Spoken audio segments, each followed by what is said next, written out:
I have a question for you. Ooh. Why don't you ask first then? Okay, well, my question is, why does YoungYakov have a rug behind him? Well, I guess it makes it warm. You know, in these cold places, you have to make sure that your walls stay warm. I mean, that's important, right? That is true. For isolation, probably. Yeah, that's a good answer. What is your question? Well, I was going to say, why in the world is a Zerg rocking dragons?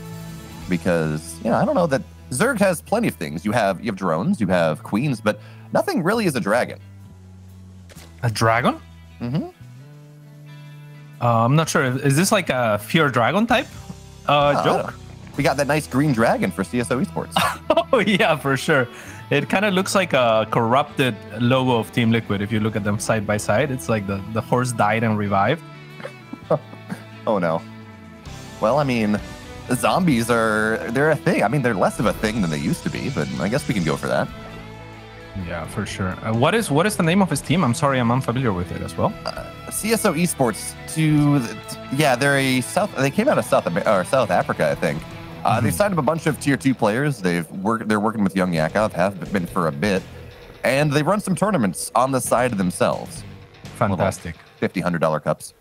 That's awesome. I mean, shout out to them. That is great, and supporting the new generation of StarCraft players. YoungYakov looking to prove himself here worthy, and we were hoping to see something different on this map. As you pointed out, it's one of the shorter maps, or the shortest map in the current map pool. So it is one of those maps that lends itself towards 12 pool into proxy hatch straight up. You know, like any sort of shenanigans would have been good on this map.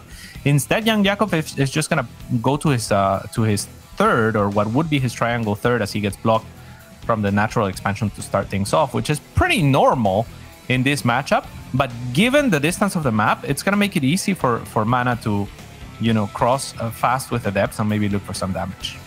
Yeah, you know, I'm of two minds about this whole hatch block idea, specifically on short maps, specifically when you do force that third. Now, Cats, we don't have Queen walks nearly as much of a thing anymore, but we saw that Raynor game, how quickly he was able to get his creep spread across the map so fast because he took that third as his natural. So in situations like this, YoungYakov gets himself a nice little bit of a scout here, but he's going to see an Adept. That looks like it will be the extent of it. Forcing the Zerg player to have really good creep spread, I don't know, that always just feels a little bit scary for the Protoss. Yeah, and from that perspective, I mean, opening-wise, I am not sad about YoungYakov's position. It's just that if he is a tricky player, and MaNa, we know, is a solid macro player and a solid, you know, Protoss overall, like he can do all sorts of things here. That is what scares me, right? That he didn't pull off any trickery and that he has to play for those later timings. Like you said, if there is going to be a map for Queen walks, this is the one. Not a very common strategy anymore, but neither is a Stargate on this map. I mean, most Protoss on this map would choose to go for the Twilight and try to hit a timing with something like Glaive Adepts or something like that, just because of the distances being so short. So let's see if MaNa can find success here. And what I think is really interesting here as this Oracle flies across is this is a single Oracle opener. Yeah. The meta now, ever since Hero's been really pushing things forward, has been this 2-3 Oracles. It tries to find something. No, it's not even going to get a single drone, but you build 2-3 Oracles, then you go Blinken +1, and it is just the suppression tactics from the Protoss. But MaNa skipping a couple corners here. He says, I don't think that you're going to go and run across the map, and more importantly, something a little bit older here. Glaive's on the way, maybe trying to catch YoungYakov in transition. This is very, very odd, and I think we saw MaNa as well, if I'm not mistaken, with Roddy kind of do things out of order in PvP, where he went for the later Oracle to surprise his opponent, and it worked out. So some similar tactic here, where he opens with the Oracle, but then transitions into the Adepts.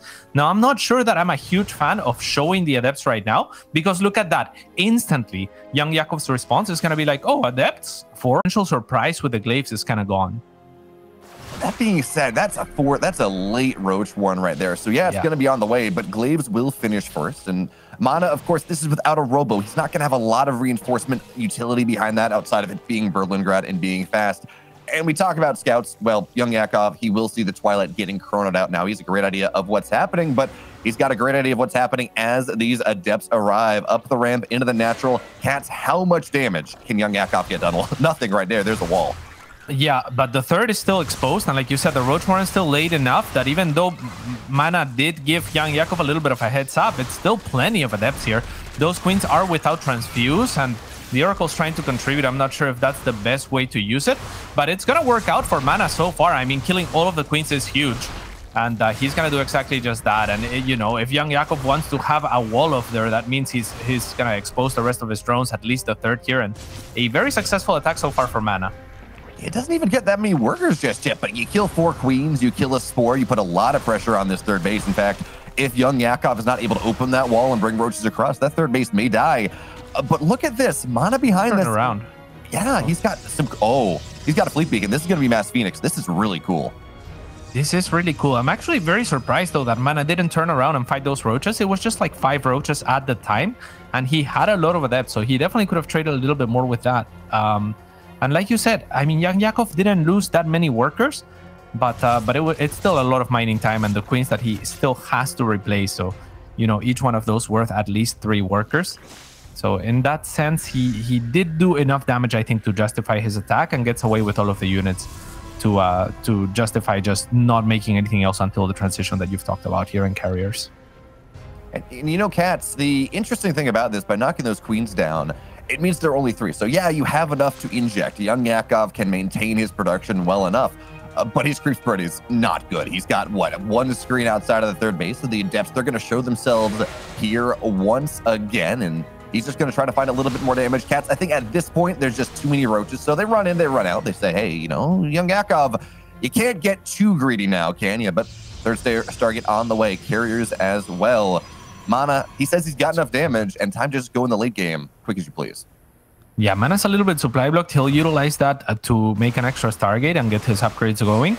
But yeah, also consistent with killing the queens is the carrier transition, right? Important to note, like, you want a lot of queens when you're going up against carriers. So here come the adepts. They're going to kind of suicide. This is the same. This is weird to me because it's the same number of adepts that we had earlier. And obviously, if you wait another 2 or 3 minutes, there's going to be a lot more roaches on the field.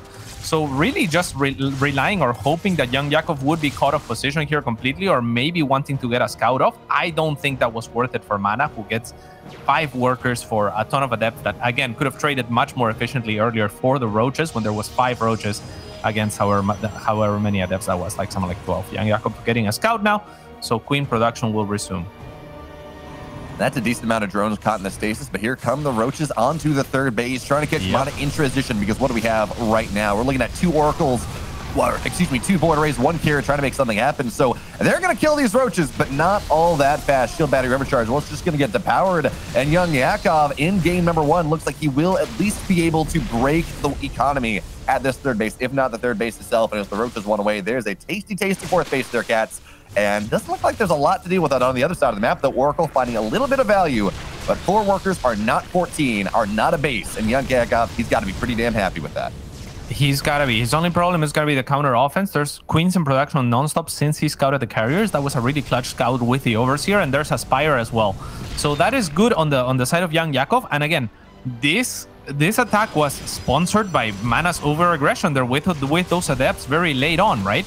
Because, yeah, the adepts are not going to help much on defense against these roaches, but they threaten counterattacks. Like, YoungYakov can't really easily move out when he knows there's 12 adepts potentially out on the map ready to backstab MaNa, right? If this move out happens and he kills those 14 workers, but the 12 adepts go on his side of the map at the same time, then you're looking at 20 plus workers perhaps dead on the side of YoungYakov, and all of a sudden it's not justifiable, this move out. So again, a big mistake, a big opening from MaNa, but he's gonna find a really nice opening here, Biomolf, as he gets a Spire. Spire going down means that these 10 Corruptors are the only Corruptors we're gonna see this game. Roaches on the other side really not getting enough good stasis at the third base, so YoungYakov, even though 63 drones are not mining to the 63 drone mark.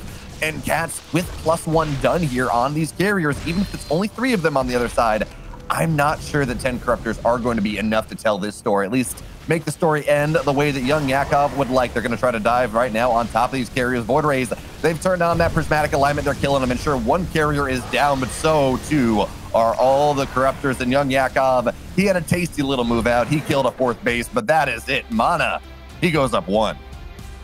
Yeah, consistent again with killing the queens earlier, so that ended up being a really strong timing attack for MaNa. YoungYakov getting a little bit baited there. I feel like he could have disengaged as soon as the Void Rays turned on Prismatic Alignment, but the problem for him is he's, like you said, not going to be able to make additional Corruptors. But you could see even in the movement of MaNa that he was considering a recall. He bunched up all of his units together, and then he thought, I can actually take this.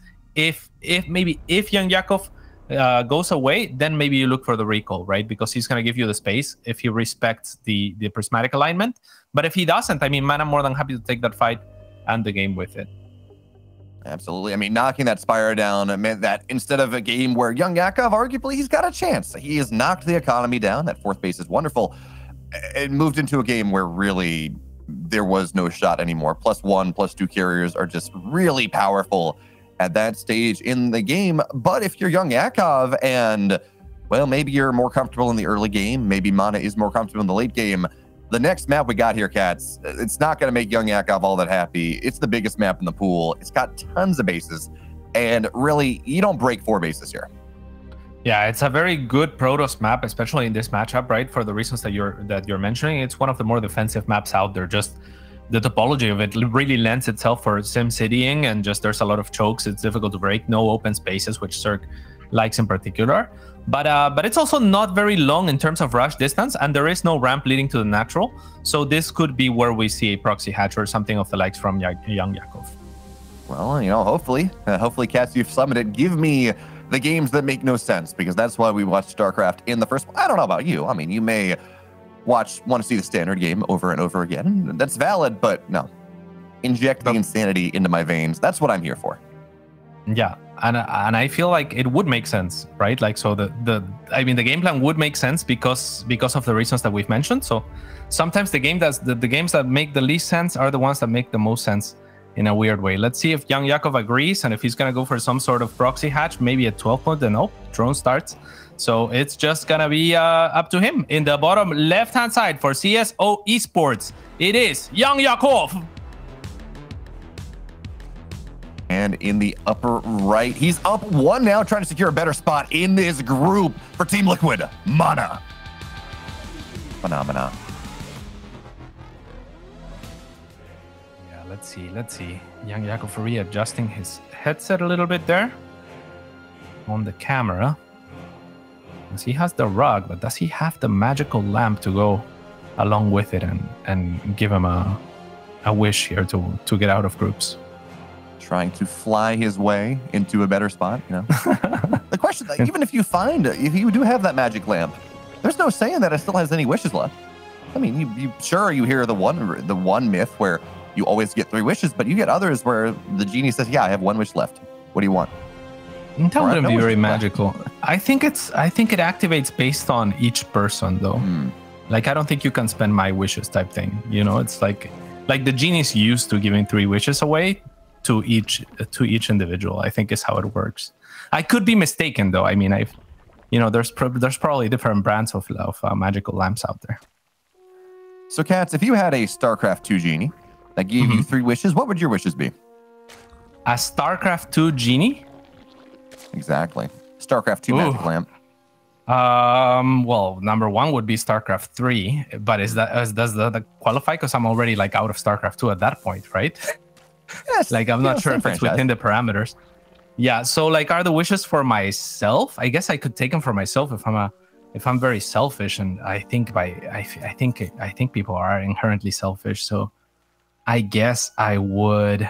Yeah, I'm not sure. I feel like I like what I do right now, and I don't think I'd want to go back to playing at a competitive level. I think I just pass on the lamp to someone else, maybe sell it or something. I don't know.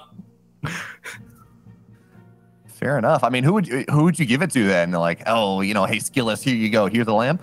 Or that's a good pick. Yeah, I would give it to. You know what? Skillus would be a good pick for giving him a lamp, because he is a very driven player, and I think he's a very sweet person as well. Like, I think he's the type of player that I want to root for, right? Like, a lot of these players are not as, I think, empathetic as Skillus. Just it is just a trait that comes with StarCraft players, I think, in general, where they can be a little bit more of the calculated type of people, and Skillus is not. So yeah, I'd give it to Skillus. Hey, Cats, hold the phone here. 6 Lings on the other. Wait, it's going to stop Stalker. Stalker's nice. Not out now, and huge. Yeah, you're going to get it eventually. That's it. Yeah. But these 6, yeah, this actually is a massive problem. Skillus not building any more Lings, who's not going to go kill him. But that's Stargate delayed. That is Stalker delayed. The Oracle is going to be out and clean this up eventually, and we're going to have to see whether this Adept on the other side can get much. But this is not what we see happening all that often, Cats. Yeah, I mean, that Adept trying to do what it can on the other side. But oh, I'm surprised YoungYakov just finished that gateway. I think he could have gotten the gateway, but I guess with Link Speed finishing, he's going to choose to go over for the probes instead. The Links are trying to get away from the Pulsar Beam, as the Oracle's eventually going to run out of energy. So they're going to maneuver into the main. The Oracle with the last bit of energy cleans the last circling. So, I mean, that could have been much worse for MaNa. At the very least, YoungYakov could have killed the gateway. I thought for a second that this would be game over, Biomolf, but it was not. Power of the Oracle defensively, that's why you get it in part. Even if it is this triple Oracle setup, one stays home to defend a third, so it would clean up those Links. Oh, YoungYakov trying to shoot the gap there, not really successful. But at the end of the day, he has killed a pylon. He has massively delayed any sort of warp gate tech, any sort of additional ground units. The Oracles are stuck back home. All their energy is not going to be all that useful on the other side of the map. So YoungYakov, instead of getting a rather early Spore setup and making sure his queens are where they need to be, he can be a lot greedier with his drone count. He can be a lot greedier with these queens. And yeah, is this going to end the game? It had a shot. I'm with you there. But at the end of the day, it just provides YoungYakov with a wonderful tempo advantage. And Cats, I'm really curious to see where he goes with this. Yeah, I mean, I think he is in a good position for sure. Let's see if MaNa can look to equalize here with these Oracles, as they're gonna go in, and the Queen's not in the best position there. So 4 drones do go down. It's 40 workers to 40 workers. So YoungYakov still has a lot of work to do. And like you mentioned earlier, this is not a map where you're gonna have an easy time breaking the Protoss. So let's see what MaNa chooses. The thing about MaNa for me, Biomolf, is a lot of the time he has really cool, consistent strategies with like what he's trying to do. Like his game plan is kind of clear. Like we saw those Adepts go after the Queens, then follow up with carriers and stuff like that, right? But at the same time, sometimes it almost feels like he's complicating things for himself a little bit. Like for example, here he's going for Blink. Again, not the most common upgrade in this matchup, and maybe not the best way to, you know, approach this map in particular, where Stargates on this map can be amazing, for example, or Disruptors, right, to keep you safe. Well, Cats, this is just the new style of PvZ, something that Hero and Creator have really been pushing in Korea, where you go 2 Oracles. Normally you go 3, but MaNa feeling maybe a little bit too tempo deprived to get that third one. And you go Blink, you go +1, you just play suppression tactics. You maybe even have 2 packs of Stalkers on the map, and you never let the Zerg get truly comfortable. Stasis Trap on the 4th is going to deny that for just a little bit, but look at this. We don't have a Queen Walk, but we do have a German taxi. Well, not a German taxi, but a similar taxi scenario here. I don't know, some other taxi is YoungYakov looking to run across the map, but he's got to be careful, because with 2 Dropper Lords, that's a lot of Stalkers that may find this. Looks like they're going to pass separately, though.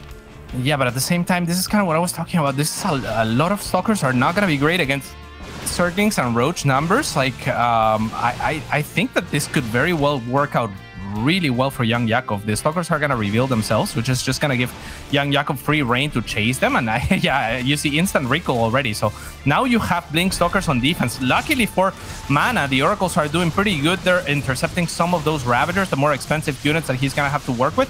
And the Shield Battery Overcharge has already been utilized. No Transfuse there, despite there being creep from the Overlords onto one of those Ravagers. So all of the Ravagers now have fallen, and really good positioning from MaNa to try to hold here. Excellent blinks from MaNa here to start knocking down all the Ravagers before the fight happens in earnest. Well, he still has that overcharge. And look at these Queens. There's not a lot of energy here, so the Stalkers are going to run forward. Stalkers in the low ground. They got to blink and run away, but they just find a really nice spot to keep themselves safe. Now, the Oracles, they're not doing all that much. In fact, I think they've all died at this point. More and more lanes looking to spill in from YoungYakov, but the longer this goes, the better it looks for our Polish Protoss player. Yeah, there are a couple more Ravagers in the bile. Actually will land, knock a couple of these Stalkers down. But Cats, I don't think this breaks YoungYakov here. The critical mass is there, Stalkers are there, and the blink's just too damn good, Cats. This is not going to work. Yeah, not even close. I mean, that shield battery in the back, pretty clutch as well, but the initial shield battery buys MaNa a lot of time. And MaNa with, again, very, very good decision making there on the spot, right? Like you can't really oversell how good that was, because he kills all of the Ravagers and then he blinks onto, like, in between the Nexus and the minerals, which makes it impossible for YoungYakov, who at that point has only Zerglings left over, to break him. And Zerglings traditionally really good against Blink Stalkers. So MaNa recognizing the way to hold there was to really focus down the Ravagers. If he doesn't do that, if there's even 2 or 3 Ravagers shooting with those Zerglings as you know, buffer at the front, then a lot of more Stalkers are going to fall in that mineral line, and you know, the probes become a liability as well to the corrosive piles, and it becomes a big mess. But MaNa with excellent prioritizing there. Those Oracles MVPs of the fight as well. Eventually they did die. I think one survived. But knocking down, I think they got 3-4 Ravagers before the fight happened in earnest. It allowed MaNa to really take 2 fights at once. He knocked the Queens down, or got a lot of damage on them. Then he killed the Ravagers. Then he killed the Lings. There was not just one big sledgehammer of a Zerg army hitting there. And I was a bit worried about that fight even when it started, because we're not at that 40-50 army supply lead from the Zerg that you would normally expect for a push like this. It was 15-20. With how supply-dense Ravagers can be and how inefficient Zerg is in general, for pushes like that, it really didn't feel like it was going to be enough. And we saw that happen, but YoungYakov moving to the next stage of his game plan. Banelings are going to try to waddle into the 3rd base, but hey, Zealots, they say, hey, what's up, friend? You want to do that? No. Let me find you out. And this probably should not get too much here, but we're going to have to see MaNa respond. Yeah, but the thing is, Ravagers are actually quite expensive for supply, and so are Zerglings, and that is exactly what YoungYakov was working with. So I thought his army was actually pretty good, as a lot of Banelings are going to connect. 14 workers do go down here. But yeah, that wasn't like a classic Roach push, right? Or even Roach with some Ravagers. It was very Zergling and Ravager dense, and both of those, 4 Larva and 4 supply, are very expensive units. So I actually thought that YoungYakov had the tools in terms of just straight up matchup against the Stalkers, to where if the Stalkers fight him in the open, or if, you know, if the fight goes a little bit better for him, he can definitely break MaNa with his blink opening here. And we saw a little bit of that on his side of the map, right, where MaNa moves out with a bunch of Stalkers, and then there's just a few Zerglings, much less value invested into the Zerglings that stop the Stalkers and force a recall right away. So pound for pound, I think YoungYakov had the advantage, but positionally and just as far as prioritizing and just, you know, like really just with those Oracles like you mentioned, and everything that MaNa did in the order that he did, he got the better of it. And Catch, talk about Oracles, we're seeing something pretty cool here from MaNa. Hallbark to Days of Yore, when we had SOS actually playing. He's on 5 Oracles right now. He's been building them somewhat consistently for the last minute or so, last couple minutes after he made that hold happen. We saw them fly into the 3rd base. But 4 Oracles here, if you do not have enough anti-air, they will shoot anything down.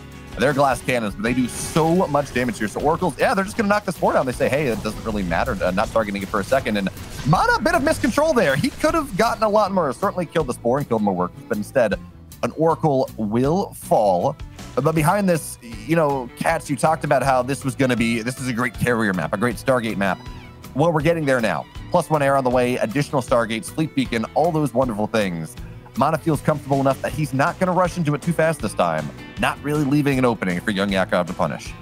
But there might just be an opening here for YoungYakov to punish. I mean, he has a very scary army here, and mostly MaNa has Blink Stalkers. He really has to rely on these Oracles, some of which have fallen, and that stasis could be huge.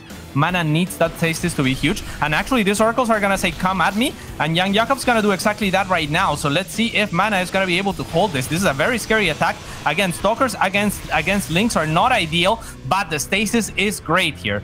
So that's going to stop a lot of the Banelings, and YoungYakov's actually going to tuck tail and run. And now, if the carriers start popping up, his timing is as shut as can be. That it is. And I want to point out there, MaNa, he just forgot about his Oracle. He only had 3 in the fight, 1 just sitting in the main base, accruing tons and tons of energy. I mean, it would have made that fight even easier for the man, but good block there, good wall from the Stalkers. +2 is now done, so a single Baneling, if it connects, does something. But hey, the Burrow, it's not going to be enough. Cheeky move there from the Zerg player. I absolutely love it because of the position that he uses, right? Like, MaNa knows that those are being mostly dealt with units, so he's probably going to look away. It's not like you can micro-match more against those Banelings. And then YoungYakov burrows, but he burrows behind the gas. So very difficult for MaNa to see. Really, really cool trick, really well thought out there from YoungYakov. Not going to pay off this time. And now, I mean, I think he's running a little bit low on steam here. Yeah, and unfortunately, a cannon was there to cause all sorts of problems. As more Bailey's try to run on in, unsuccessful in that endeavor, but YoungYakov got a big army on the left side. Let's see if he can break MaNa through here. But shield battery ramp charge, it's popped. 2 carriers in the sky. That's never really going to die. The question is just whether it does enough damage in the middle term. The stock is starting to fall a little bit. Bailey's looking for decent connections, but the probes, they don't die. The carriers will kill them all off, and YoungYakov, he spent a lot of money in this engagement. He's got a Corruptor transition behind this, some idea about Broodlords, but I'm worried that he has just transitioned too late, because here comes the army of MaNa. He's up in supply. He has these +1 carriers. He has the Stalkers that get on top of all of these queens. And you got to be careful there, because they're Banes, but even still, any queen going down, any anti-air going down, disastrous. Oh my God. YoungYakov. Yeah. Double disaster there, because YoungYakov abandons his queens. I don't know that he can afford to do that. Where MaNa actually gave him an opening where he stopped holding the ramp there with the Stalkers, and that would have made it so YoungYakov can flood out and maybe catch some of those Stalkers with his army.